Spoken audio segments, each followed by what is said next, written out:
싫은 소리를 들었다. 그러면 진 것 같고 공격받은 느낌이 드는 사람도 있고요. 아니면 받아들이고 건설적인 방향으로 이렇게 수용을 하는 그런 분들도 있어요. 또 달리 말하면 진 것 같고 공격받는 느낌이 드는 사람은 그 일을 해낼 수 있는 사람이라는 거이기도 하죠.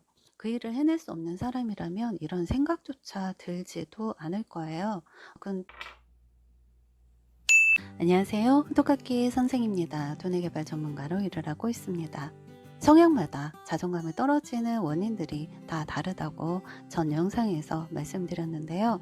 그러면 또 자존감을 올리는 방법, 회복하는 방법도 성향마다 다 다르다는 표현이겠죠. 결과가 나와야 자존감이 올라가는 성향들이 있어요. 우리가 자존감이라는 거를 쉽게 구분을 하면 이렇게 구분하는 경우도 있어요. 싫은 소리를 들었다. 그러면 진 것 같고 공격받은 느낌이 드는 사람도 있고요. 아니면 받아들이고 건설적인 방향으로 이렇게 수용을 하는 그런 분들도 있어요. 진 것 같고 공격받은 느낌이다. 또 달리 말하면 진 것 같고 공격받는 느낌이 드는 사람은 그 일을 해낼 수 있는 사람이라는 거이기도 하죠. 그 일을 해낼 수 없는 사람이라면 이런 생각조차 들지도 않을 거예요. 그건 달리 또 말씀드리면 실력이 모자라는 거이기도 하고, 그리고 아니면 아직 시도를 안 했다던가 그런 경우이겠죠. 그러면 자존감 올리는 방법은 하면 되죠. 실력을 올리면 되죠. 인터넷에 관련된 정보가 정말 많잖아요. 저 같은 경우도 한 테마를 알고자 한다 그러면 많은 거를 분석을 하거든요. 인터넷 유튜브도 있고요, 블로그도 있고요, 또 책도 있고요, 여러 이제 신문 기사라든가 이제 거기에 관련된 기사들이 있잖아요. 한 사람 말, 한 매체, 한 책만 기준으로 해서 이렇게 가지는 않아요. 근데 어렸을 때는 그랬어요. 한 책을 딱 잡고 왠지 내가 마음에 들어. 그래서 그러면 저는 이거를 거의 기준으로 많이 삼았거든요. 기준을 삼아서 이게 절대절명이었고 이렇게 해야 돼. 이런. 그런데 그렇게 가면 갈수록 이제 오류에 빠지기가 쉽다는 걸 알았어요. 어느 면에서는 맞고 어느 면에서는 안 맞을 수가 있는데 이런 분별이 안 서게 되면 시간만 갈 수가 있고 오히려 난 열심히 한 것 같은데 결과는 안 나오고 그럼 자신감, 자존감이 더 떨어질 수가 있거든요. 그래서 여러 매체, 유튜브, 블로그, 카페, 또 신문 기사, 뉴스, 책 많잖아요. 그거를 이제 많이 분석을 하고 또 워딩을 하고 거기에다 옆에다 나의 생각을 적고 하다 보면 이렇게 취합이 되어져요. 취합이 되어져서 나만의 나만에 맞는 방법이 나오게 되거든요.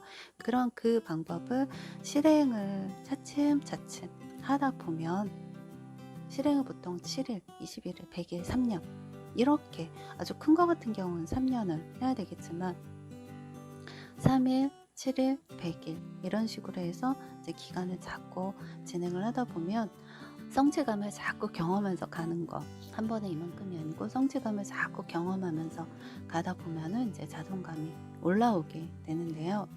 이렇게 그렇게 차츰차츰 실행하다 보면 결과가 나오고 결과가 나오면 이제 자존감이 올라갑니다. 3일 단위, 7일, 100일, 3년 이 단위로 이제 피드백을 하면서 성취감을 계속 느끼면서 가시면 자신감도 생기고 점점 자존감도 올라갑니다.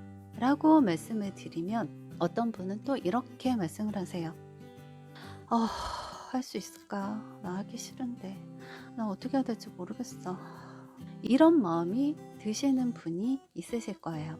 이런 경우가 어떤 경우냐면 일단은 과거의 어떤 감정이 쌓여서 그게 트라우마가 쌓여서 그래서 이제 내 감정으로 막는 그런 경우인 경우도 있고요. 또 운의 자녀를 균형적으로 안 쓰면 그런 감정이 또 올라오기도 하고요.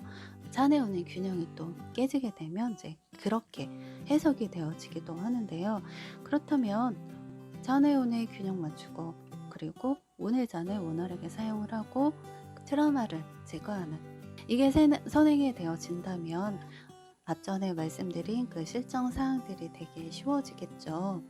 이 방법은 제가 영상에서 누누이 말씀드리긴 했는데 일단 자네운의 균형이 깨졌다.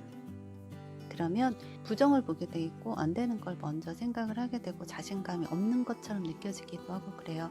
그럼 좌뇌우뇌 균형을 맞추는 훈련을 하시면 되는데 네, 눈동자 훈련 제가 간단한 거 알려드렸었거든요. EMDR이라는 훈련인데 원리가 뇌랑 눈은 서로 이렇게 연결이 되어 있고요. 눈동자 방향에 따라서 뇌가 움직여지는 부분이 다르거든요.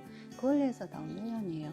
그래서 손끝을 따라가면서 눈동자를 좌우좌우하는 이 훈련으로도 이제 물리적으로 좌뇌우뇌 균형이 순간 맞아질 수가 있고요. 그럼 고비를 넘기기가 되게 쉬워져요. 그리고 또 하나는 사물 관찰 훈련이라는 걸 말씀드렸는데요. 사물 하나하나 보면서 크기랑 색깔이라든가 만졌을 때 느끼는 이런 걸 관찰하면서 안 쓰는 우뇌를 쓰게 하는 그런 훈련인데요. 그 영상도 올려놨으니까 참고하시면 도움이 될 거고요.